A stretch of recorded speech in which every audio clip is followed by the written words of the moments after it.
भाई और बहनों, डबल इंजन की हमारी सरकार पूरी ईमानदारी से, पूरी शक्ति से किसानों का, पशुपालकों का साथ दे रही है। आज यहां जो बनास काशी संकुल का शिलान्यास किया गया है, वो भी सरकार और सहकार की इसी भागीदारी का प्रमाण है। सहकारिता क्षेत्र में अहम भूमिका निभाने वाली बनास डेयरी और पूर्वांचल के किसानों, गोपालकों के बीच आज से एक नई साझेदारी शुरू हुई है। ये आधुनिक डेयरी प्लांट जब तैयार हो जाएगा तो पिंडरा ही नहीं, शिवपुर, सेवापुरी, रोहनिया और गाजीपुर, जौनपुर, चंदौली, मिर्जापुर, बलिया, आजमगढ़, मऊ जैसे जिलों के हजारों लाखों किसानों को इससे लाभ होगा। बनास काशी संकुल की इसकी वजह से आसपास के अनेक गांवों में दूध समितियां बनेगी, कलेक्शन सेंटर बनेंगे और दूध के खराब होने की चिंता से मुक्ति मिलेगी। यही नहीं, यहां अच्छी नस्ल के पशुओं के लिए किसानों को मदद मिलेगी और पशुओं के लिए बढ़िया क्वालिटी का आहार भी उपलब्ध कराया जाएगा।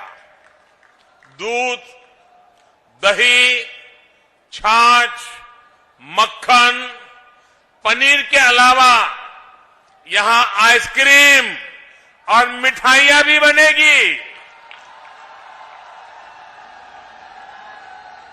यानी बनारस की लस्सी, छेने की एक से बढ़कर एक मिठाइयां, या फिर लौंग लता,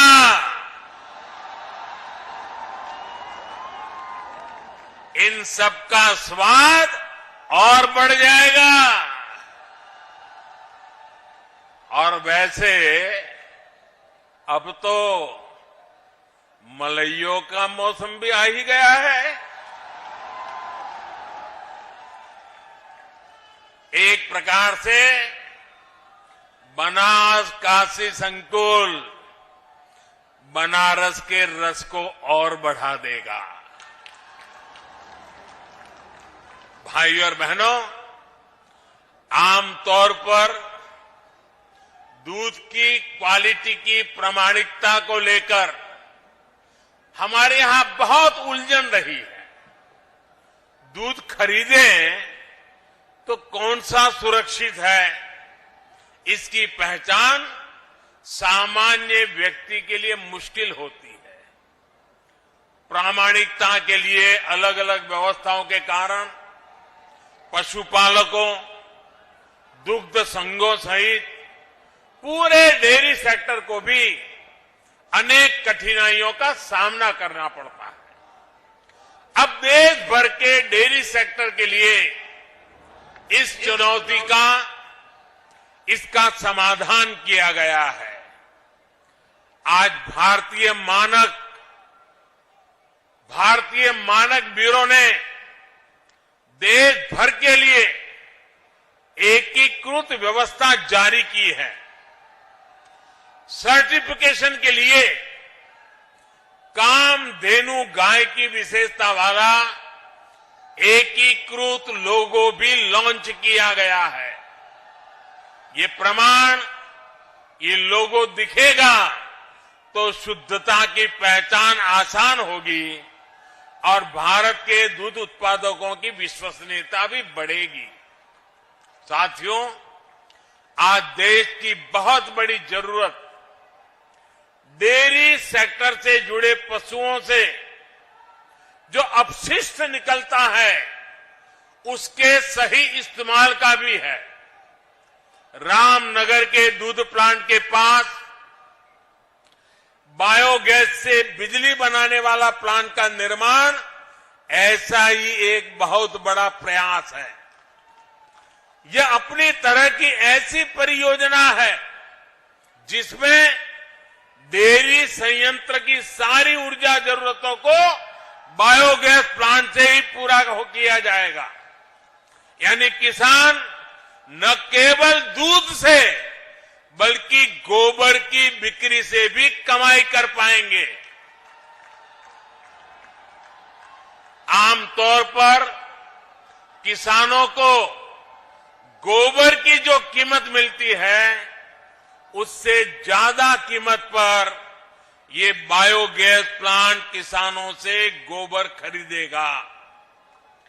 यहां जो बायो स्लरी बनेगी उसका उपयोग बायो स्लरी आधारित जैविक उर्वरकों के उत्पादनों के लिए भी किया जाएगा। जो ठोस जैविक खाद बनेगी वो रासायनिक खादों की तुलना में काफी कम कीमत पर किसानों को उपलब्ध होगी। इससे जैविक खेती, प्राकृतिक खेती का भी विकास होगा और बेसहारा पशुओं की सेवा के लिए भी प्रोत्साहन मिलेगा।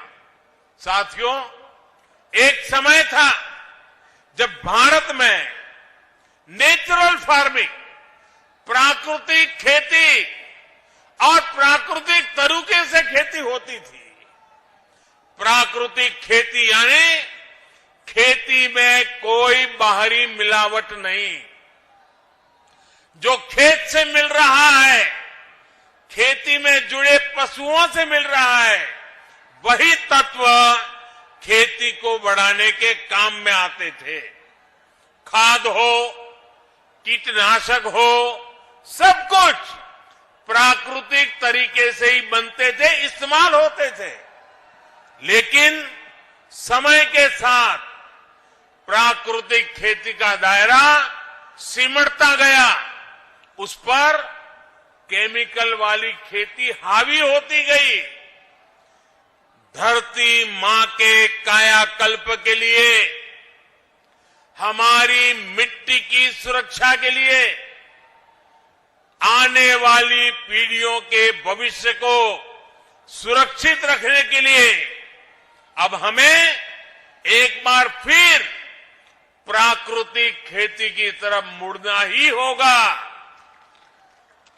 यही आज समय की मांग है और इसलिए अब सरकार नेचुरल फार्मिंग को बढ़ावा देने के लिए, किसानों को जागरूक करने के लिए बहुत बड़ा अभियान भी चला रही है। और आज जब हम आजादी के 75 साल आजादी का अमृत महोत्सव मना रहे हैं, तब मैं देशवासियों से, खास करके मेरे किसान भाइयों बहनों से, विशेषकर मेरे छोटे किसानों को आज किसान दिवस पर आग्रह करूंगा कि आप प्राकृतिक खेती की तरफ आगे बढ़ें। प्राकृतिक खेती खर्च भी कम होता है, उत्पाद भी बढ़ता है। ये खेती का सबसे सस्ता तरीका है, सबसे सुरक्षित तरीका है और आज के विश्व में प्राकृतिक खेती से पैदा हुई फसलों की कीमत भी बहुत ज्यादा है। ये हमारे कृषि सेक्टर को आत्मनिर्भर बनाने की दिशा में भी बड़ा कदम है। मैं देश के स्टार्टअप सेक्टर को भी, नौजवानों को भी कहूंगा कि नेचुरल फार्मिंग के आपके लिए अनेक नई संभावनाएं हैं। हमारे नौजवानों को, युवाओं को इसका पूरा लाभ उठाना चाहिए। अभी यहां मंच पर आने से पहले मुझे ऐसे कई युवा से मिलने का मौका मिला। सरकारी योजनाओं से जुड़ने से कितने बड़े साहसपूर्ण काम उन्होंने किए हैं, कितना बड़ा बदलाव उनके जीवन में आया है।